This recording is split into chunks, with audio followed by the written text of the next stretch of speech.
Friends, कैसे हो आप सब। आज मैं आपके लिए लेकर आई हूँ एक ऐसी मूवी का एक्सप्लेनेशन जिसे देखकर आप उसे अधूरा छोड़ नहीं पाओगे।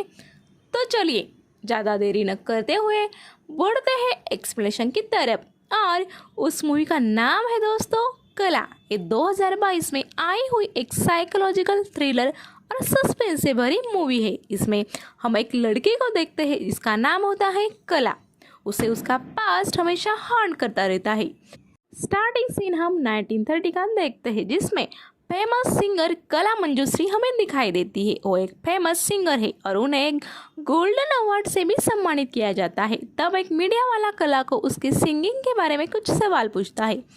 तब हमें समझ में आता है कि कला का है सिंगिंग का स्किल उनके ग्रैंडफादर के टाइम से है और सिंगिंग उनके खानदान में बरसों से चला आ रहा है। तब एक रिपोर्टर कला को पूछता है कि उसकी माँ उर्मिला मंजूश्री जो कला के भाई को 9 साल पहले ही लॉन्च करने वाली थी। तब कला एकदम डिस्टर्ब हो जाती है और बोलती है कि उसका कोई भाई नहीं है, वो गायत्री मंजूश्री की अकेली ही संतान है। तब हम फ्लैशबैक में देखते हैं कि कला की माँ को जुड़वा बच्चे होने वाले थे, पर डिलीवरी के टाइम उनका एक बच्चा मर जाता है और वो बॉय होता है और जो बच्चा पैदा होता है वो गर्ल होती है और वो ही कला होती है। ये सुनकर कला की माँ बहुत नाराज होती है क्योंकि उन्हें अपनी हिरासत को आगे ले जाने के लिए एक लड़का चाहिए था, क्योंकि उनका मानना था कि लड़का ही उनकी हिरासत को आगे ले जा सकता है, एक लड़की नहीं। इसलिए वो कला से नफरत करने लगी थी और अपने बेटे की मौत को कला को ही जिम्मेदार मानने लगी थी। कई बार तो उसने कला को मारने की भी कोशिश की थी, पर हर बार कुछ हो जाता था और कला बच जाती थी। ऐसे ही कई दिन बीत गए और कला धीरे धीरे बड़े होने लगी। समय के साथ कला का सिंगिंग में इंटरेस्ट बढ़ने लगा था और वो उर्मिला से सिंगिंग सीख रही थी, पर उर्मिला नहीं चाहती थी कि कला सिंगिंग में आगे जाए, क्योंकि उन्हें लगता था कि सिर्फ लड़के ही सिंगिंग कर सकते हैं, लड़कियां नहीं। लड़कियों को कोई ज़रूरत नहीं है आगे जाकर सिंगिंग करने की। नेक्स्ट सीन में हम कला को देखते हैं जो अब एक सिंगर बन चुकी होती है और वो अपने माँ को कॉल करके बता रही होती है कि वो एक बहुत बड़ी सिंगर बन चुकी है और उसे एक गोल्डन अवार्ड भी मिला है। पर तभी फ़ोन की रिंग बजती है और तब हमें समझ में आता है कि कला ने फ़ोन सिर्फ कान को लगाया था और दूसरी तरफ से उसकी माँ लाइन पर ही नहीं थी, क्योंकि उसकी माँ कला से बात नहीं करती थी। इस बात से कला बहुत दुखी थी। तभी वहाँ कला की सेक्रेटरी आती है और कला को कुछ फोटोशूट कराने के लिए लेकर जाती है। कला फोटोशूट करके अपने रूम में चली जाती है और रूम में जाने के बाद उसे मिरर में एक जगन नाम का लड़का दिखाई देता है और वो कला को मारने की कोशिश करता है, जिस वजह से कला बहुत डर जाती है और बहुत डिप्रेस होती है। तब कला के डॉक्टर वहां आ जाते हैं और उसे उसके प्रॉब्लम्स के बारे में पूछते हैं। तब वो बताते हैं कि मेरे अंदर एक गिल्ट है जिसकी वजह से मैं सुकून से जी नहीं पा रही हूँ। उसकी ये बात सुनकर डॉक्टर कला को कुछ टैबलेट्स देते हैं। कला तब नींद की टैबलेट भी लेती है, क्योंकि नींद की टैबलेट के बिना उसे सुकून की नींद आती ही नहीं थी। अगला सीन हम फ्लैशबैक का देखते हैं जिसमें उर्मिला देवी कला को सिंगिंग सिखा रही है और कला ठीक से सीख ही नहीं पा रही थी, जिस वजह से उर्मिला देवी कला पर गुस्सा होती है, क्योंकि अगले दिन नेक्स्ट स्टेज शो में उसका फर्स्ट परफॉर्मेंस होता है और उसी पर उसका सिंगिंग का फ्यूचर डिपेंड था। इसलिए उसके अच्छे न गाने की वजह से उर्मिला देवी कला को रात भर घर से बाहर निकाल देती है और कला रात भर स्नोफॉल में ठंड से कांपती बैठती है। और दूसरे दिन कला की परफॉर्मेंस स्टार्ट होती है जिसमें कला बहुत अच्छा गाने की कोशिश करती है, पर उर्मिला देवी को उसका परफॉर्मेंस अच्छा नहीं लगता और वही एक जगन नाम के लड़का भी आया होता है। वो बहुत अच्छा गाना गाता है और उसका गाना उर्मिला देवी को बहुत पसंद आता है और जगन अनाथ होता है, इसलिए उर्मिला देवी उसे अपने पास रख लेती है और उसे अपना बेटा मानती है। इस वजह से कला बहुत दुखी होती है। उसके बाद उर्मिला देवी जगन को लेकर घर आती है। ये देखकर कला और भी ज़्यादा नाराज़ होती है और बाहर जाकर रोने लगती है। ये देखकर जगन उसके पास जाता है और उसे सहारा देता है और इस वजह से जगन को बुखार भी आता है, क्योंकि बाहर बहुत स्नोफॉल हो रहा था। उस वजह से उर्मिला देवी कला पर बहुत नाराज़ हो जाती है और जगन को बहुत सारा प्यार उर्मिला देवी देने लगती है। ये देखकर कला दुखी होती है। उर्मिला देवी कला को जगन का साथ देने के लिए भी बोलती है और जगन को गर्म दूध देने का काम कला को उर्मिला देवी देती है। अगला सीन हम प्रेजेंट का देखते हैं, जिसमें कला के पास एक सॉन्ग राइटर आता है। वो कला के अगले सॉन्ग के लिरिक्स उसे देता है। तभी कला न्यूज़पेपर में देखती है कि फेमस सिंगर चंदन सान्याल की डेथ हो गई है। सान्याल बहुत फेमस सिंगर थे, इसलिए उनके जाने से सब लोग दुखी हो जाते हैं।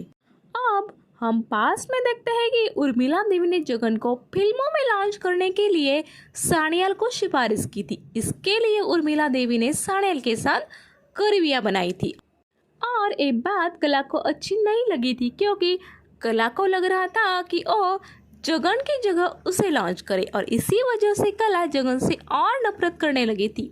दूसरी तरफ हम देखते हैं कि उर्मिला देवी ने कला की शादी के लिए एक लड़का बुलाया था, पर कला इस शादी के लिए मना कर देती है, क्योंकि उसे शादी करके उसकी माँ से दूर नहीं जाना था। इस बात से उसकी माँ कला पर बहुत नाराज हो जाती है। आगे हम देखते हैं कि जगन की कुछ फिल्मी लोगों के साथ स्टेज परफॉर्मेंस है और उसी के बेस पर वो लोग जगन को फिल्म में लेंगे या नहीं ये डिसाइड होने वाला था। कला को ये मौका खुद लेना था, इसके लिए उसने सान्याल को भी बहकाने की कोशिश की, पर उसका जादू सान्याल पर नहीं चलता, क्योंकि उनको जगन का आवाज़ बहुत पसंद था। पर अचानक गाना गाते वक्त जगन की तबीयत बिगड़ जाती है। उर्मिला देवी डॉक्टर को बुलाती है और इसी बीच कला गाने लगती है।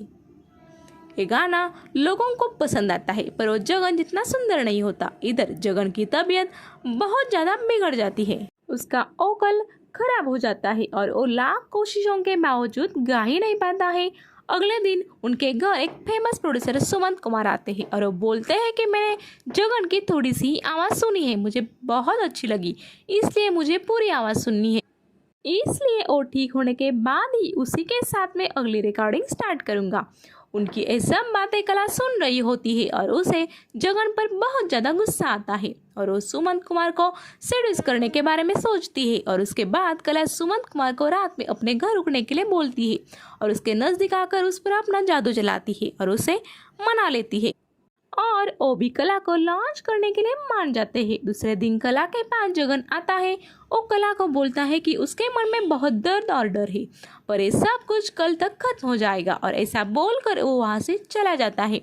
दूसरे दिन उर्मिला देवी को पता चलता है कि कला ने जगन का हक छीनने के लिए रात में क्या किया है। उसके लिए वो कला को बहुत डांटती है और उसे बोलती है कि तुम दूसरों के हक छीन कर कभी खुश नहीं रहोगी।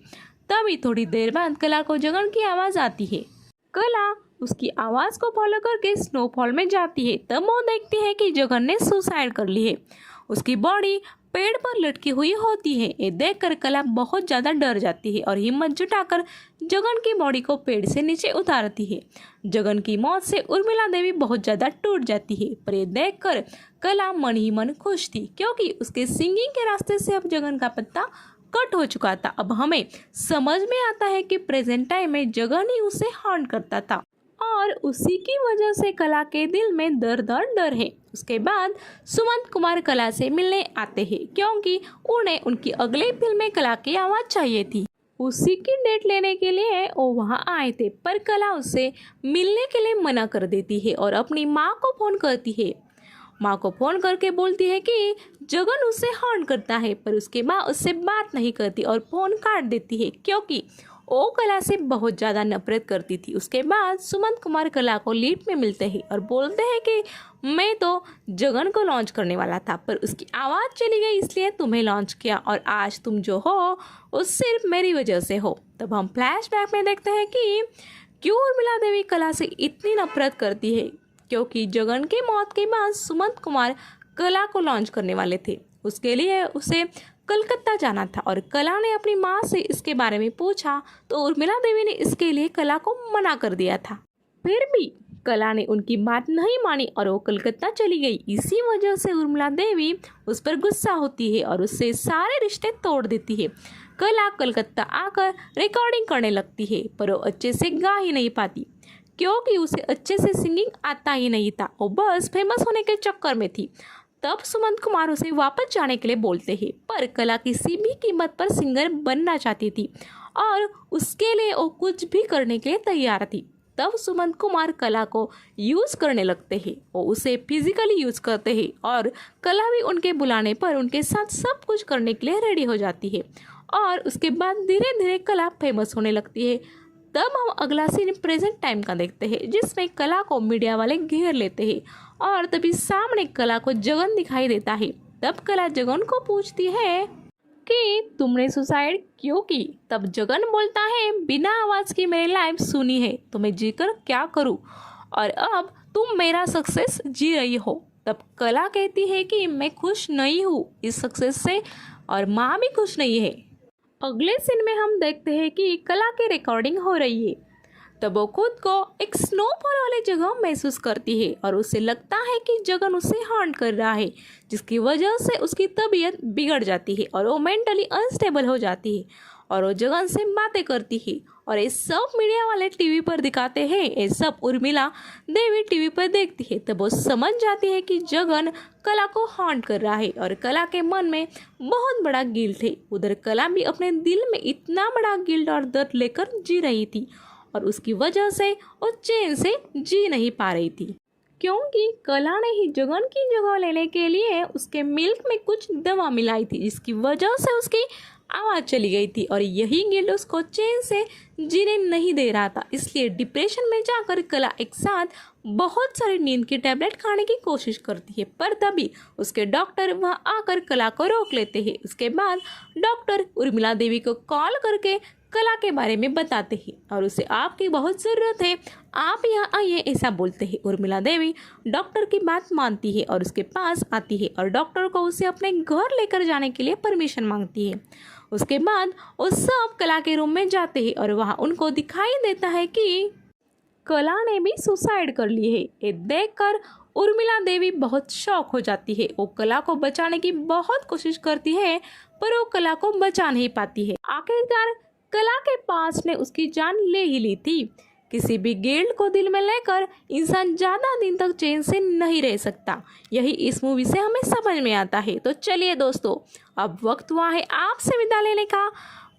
आपको मेरा एक्सप्लेनेशन कैसा लगा ये मुझे कमेंट्स करके ज़रूर बताइए। जल्दी मिलेंगे ऐसे ही थ्रिलर मूवी के साथ। Bye bye.